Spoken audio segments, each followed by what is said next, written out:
Hello from Milawa. We're making our way through the Victorian High Country on our way to Melbourne. And so we've stopped in at Milawa on the way to our next stop, and I think we're going to try some cheese. Milawa Cheese.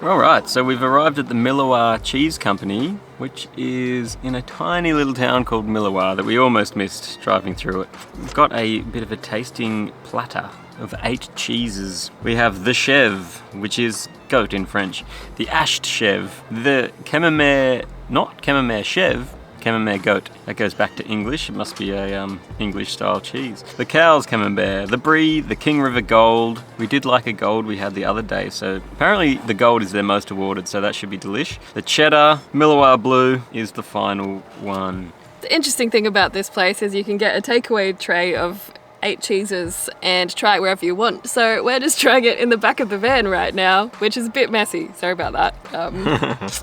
We are in the process of living in it at the moment. Please forgive us. So, I'll try a little bit of this chèvre.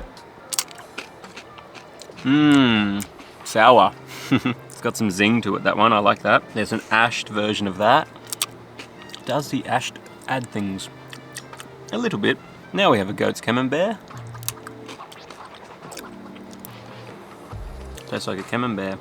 Okay, so we can compare the two camemberts. We had a goat. Now we have a cow. Made in the Normandy style. This cheese can develop very strong earthy characteristics. And were they different? Yeah, the goaty one is definitely sharper, similar to the sharpness in the plain old goat. Now, we have not a lot of crackers. We have to be very sparing with our minimal cracker. The brie. Buttery. The most awarded King River Gold. That has some flavour. That is great. How does it compare to a cheddar? Oh, can you really beat cheddar?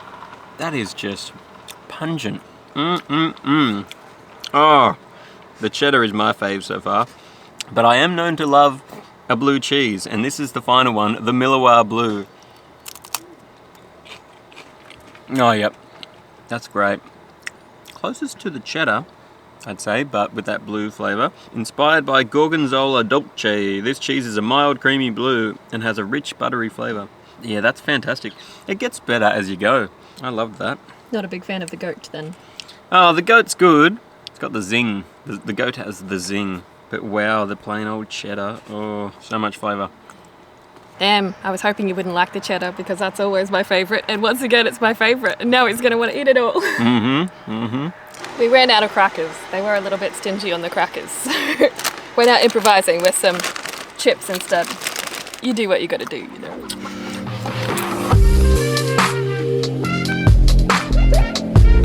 Now that we're all cheesed up, we've come to Sam Miranda Winery. Hopefully we can get a spot.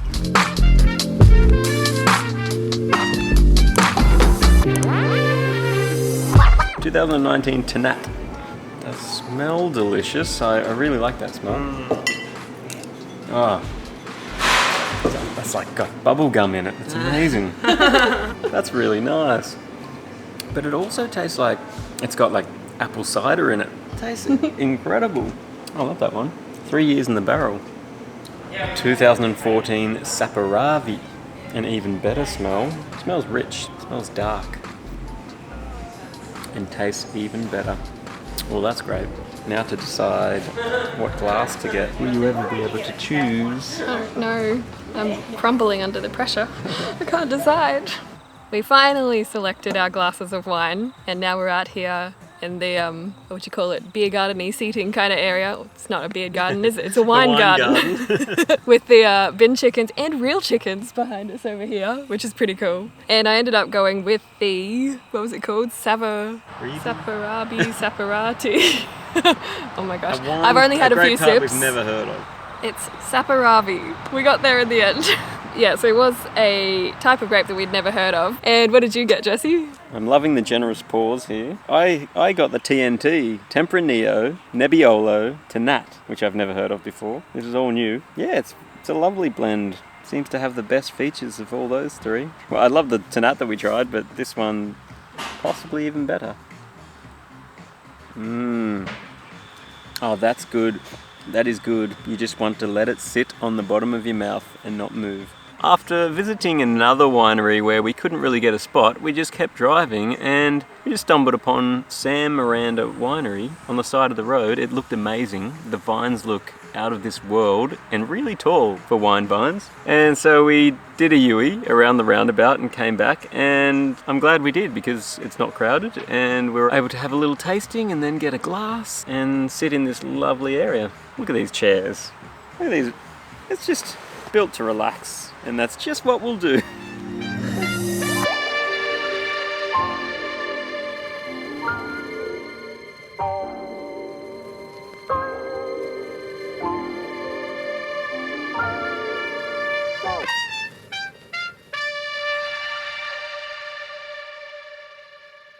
We have made it to Glenrowan. We have, and right now you have a great view of Ned Kelly's crutch. Hello, Ned. Hey. This guy here is one of Australia's most famous bushrangers. He was actually hanged in 1880 when he was only 26 years old because he murdered quite a few people. Was he hanged in Melbourne? He was hanged in Melbourne. He was hanged. I have actually been to the site in Melbourne where he was hanged, and we are on our way to Melbourne, making our way down there because we have a gig later this week, but we're going to explore Melbourne while we're there as well. So you never know, we could end up at the jail where he was hanged. Yeah. But for now, we're going to explore the history of what happened right here in the town of Glenrowan.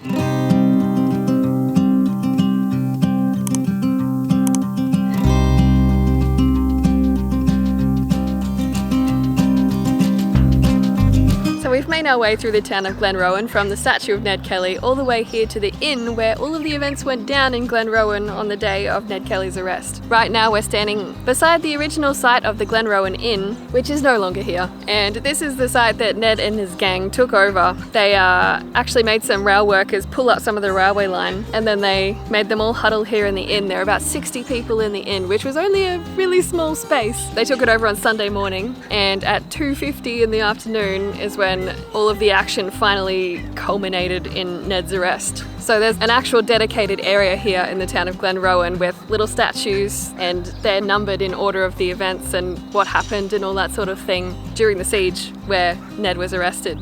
So I think we might have a look through all of that right now. This is stop number 1 here, which is just beside the inn site. It mentions that Joe Byrne, one of the guys who was part of Ned Kelly's gang, was actually fatally shot in the groin here because apparently shooting at the police was hot work, so he went to grab a drink at the bar and turned out to be fatal for him.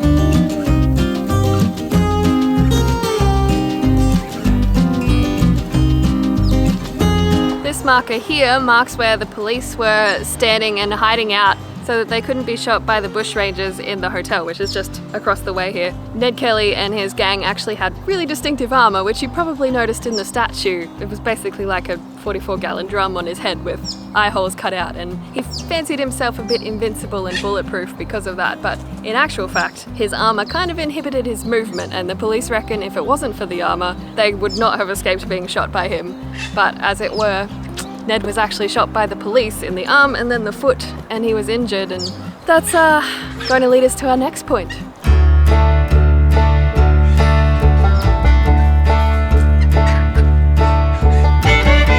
Still found just here in 1997, which is a long time after the siege actually took place.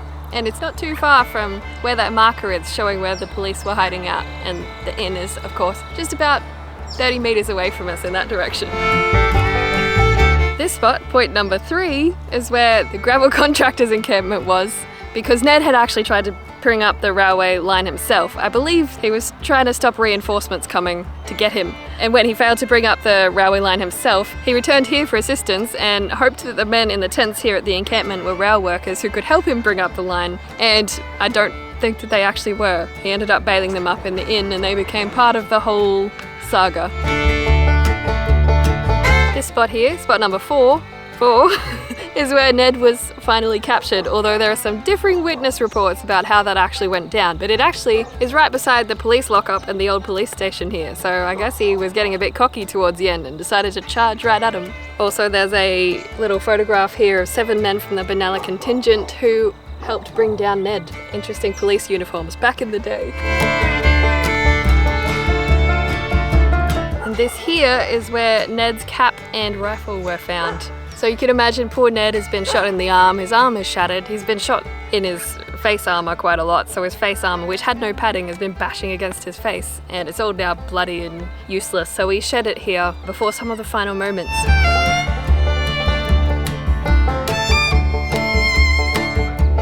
Point number 6 is the old railway station building, or this is actually a replica of the original building. And this is where Ned was treated after he was shot and arrested. They took him here to try and patch him up a little bit before sending him off to jail. It is here that we learn that, yes indeed, Ned's plan was to pull up the railway tracks to stop a police train from coming, which was actually on its way to the scene of a murder in Beechworth. He was actually read his last rites while he was here as well, so it must have been looking pretty touch and go for poor old Ned at this point.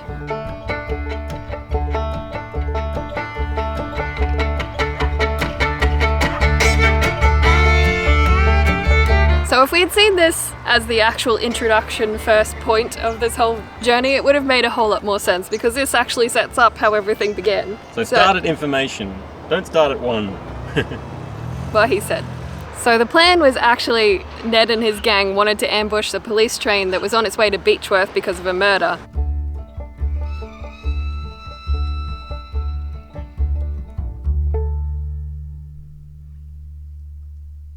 And that's why they wanted to pull up the train tracks. So that was how the whole thing started, and then they held up the railway workers to try and get them to pull up the tracks when they failed, and then it ended up with the hostage situation at the Glenrowan Inn, and we love them for it. No, they're called infamous, not famous, for a reason.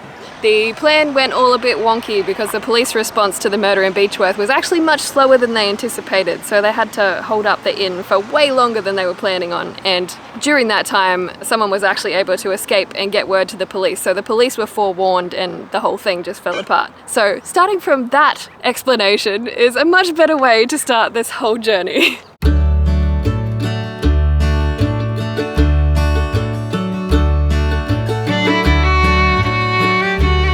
This is the final stop on our Ned Kelly tour of Glenrowan. This is McDonald's Railway Tavern, where Ned and his gang used to drink, but also where a lot of Ned's family and sympathisers were hanging out during the whole siege. This is also where his sympathisers were going to hang out and watch for the police train, because it was meant to be wrecked when it hit the broken railway line, but that didn't end up happening, and actually his gang panicked and fired the rockets when the police started to get off the train and the siege began. So it really all fell apart, and poor Ned was actually shot 28 times and survived. Whoa. That's a lot of times to be shot and survive. McDonald's Railway Tavern looks a whole lot like a grass paddock these days though. But very, very nice green grass.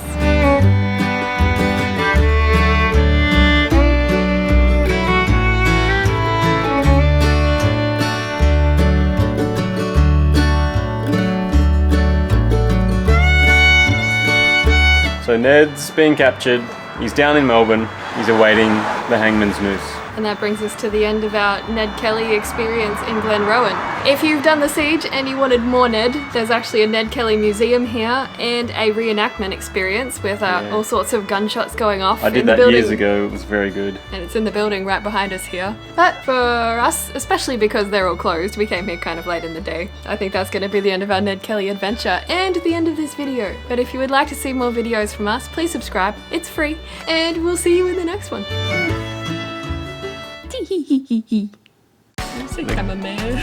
Camembert. David Brown handpicks the cheddar straight out of the garden. Yeah, all right. I don't know. Hanged is correct, isn't it? Yeah. You are right. No, you are right. Oh. You're correct. Did I say hanged? Yeah, you said hanged. Okay. Glad we cleared that up. So we've just walked our way through the town of Glenrowan from police train. Drinking at the bar was fatal. Yeah, well, I mean, he was shot. The drink wasn't fatal, whatever.